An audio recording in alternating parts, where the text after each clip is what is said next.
জুবিন গাৰ্গৰ মৃত্যুৱে বিভিন্ন সম্পদৰ উৎসৱ পাৰ্বণক চুই গৈছে নেকি?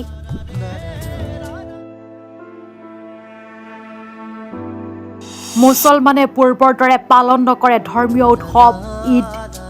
জুবিন গাৰ্গবিহীন ৰমজান আৰু ঈদত নাথাকিব পূৰ্বৰ আনন্দ। হিয়াৰ আমঠুবিহীন এইবাৰ প্ৰথমটো ঈদ। সমগ্ৰ ইছলাম ধৰ্মী লোক আৰু আমচুৰ তৰফৰ পৰা ডাঙৰ সিদ্ধান্ত গ্ৰহণ কৰিলে।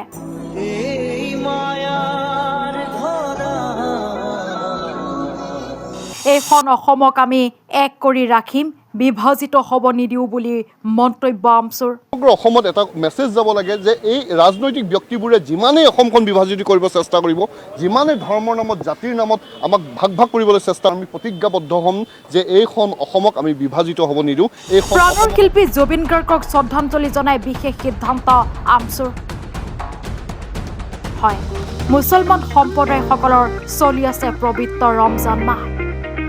ৰমজান মাহৰ শেষৰ পাছতে পালন কৰা হ'ব মুছলমান সম্প্ৰদায়ৰ ধৰ্মীয় উৎসৱ পবিত্ৰ ঈদ।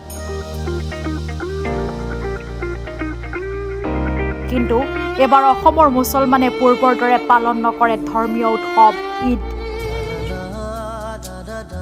উল্লেখযোগ্য যে জুবিন গাৰ্গবিহীন সকলোৱে যেন শূন্য। জুবিন গাৰ্গৰ মৃত্যু হয় এতিয়া 6 মাহ উকলি গ'ল, কিন্তু আজি পৰ্যন্ত ন্যায় লাভ কৰিবলৈ সক্ষম হোৱা নাই প্ৰাণৰ শিল্পী জুবিন গাৰ্গে। যাৰ পাছতে জুবিন গাৰ্গৰ মৃত্যুৱে বিভিন্ন সম্প্ৰদায়ৰ উৎসৱ পাৰ্বণক চুই যোৱা পৰিলক্ষিত হৈছে। এইবাৰ যেন সকলো উৎসৱেই ম্লান পৰিছে, কিয়নো প্ৰাণৰ শিল্পী জুবিন গাৰ্গ আমাৰ মাজত নাই। এবাৰ অসমৰ লাখ লাখ মুছলমানে ল'লে এক বৃহৎ সিদ্ধান্ত।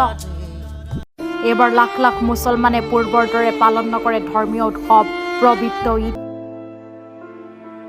তেওঁলোকে মন্তব্য কৰা অনুসৰি হিয়াৰ আমঠু জুবিন গাৰ্গবিহীন এইবাৰ প্ৰথমটো ঈদ, গতিকে পূৰ্বৰ দৰে জাক জমকতাৰে পালন নকৰে ধৰ্মীয় উৎসৱ পবিত্ৰ ঈদ। সমগ্ৰ ইছলাম ধৰ্মী লোক আৰু আমচুৰ তৰফৰ পৰা ডাঙৰ সিদ্ধান্ত গ্ৰহণ কৰিছে। আমচু আৰু ইছলাম ধৰ্মী লোকসকলৰ সিদ্ধান্তত ইতিমধ্যে সকলোৱে শলাগ লোৱা পৰিলক্ষিত হৈছে। উল্লেখযোগ্য যে প্ৰাণৰ শিল্পী জুবিন গাৰ্গক শ্ৰদ্ধাঞ্জলি জনাই এই বিশেষ সিদ্ধান্ত গ্ৰহণ কৰিছে আমচুৰ ফালৰ পৰা। এইখন অসমক আমি এটা কৰি ৰাখিম। আমি স্পষ্টকৈ কৈ দিছোঁ, এইবাৰ ৰমজান মাহ অলপ দুখত আমি পালন কৰিছোঁ। যি হিচাপে পূজা দেৱালীত আমি দেখা পাইছোঁ মানুহৰ মনত এটা দুখ আছে, এইবাৰ ৰমজান মাহত মুছলমান ধৰ্মাৱলম্বী লোকবিলাকৰো মনত এইবাৰ অলপ দুখ আছে। কাৰণ প্ৰথম ৰমজান যোনটো ৰমজানত আমি প্ৰাণৰ শিল্পী জুবিন গাৰ্গ আমাৰ মাজত নাই, সেয়েহে মুছলমান ধৰ্মাৱলম্বী লোকৰ মাজত এটা ইতিমধ্যে থিৰাং কৰিছে। আৰু আমচুৰ ফালৰ পৰাও আমাৰ আহ্বান যাব আজি ষ্টাৰিঙৰ পাছত যে এইবাৰ আমি ঈদ যিমান পাৰোঁ আমি মাৰ্জিতভাৱে আমি পালন কৰিম।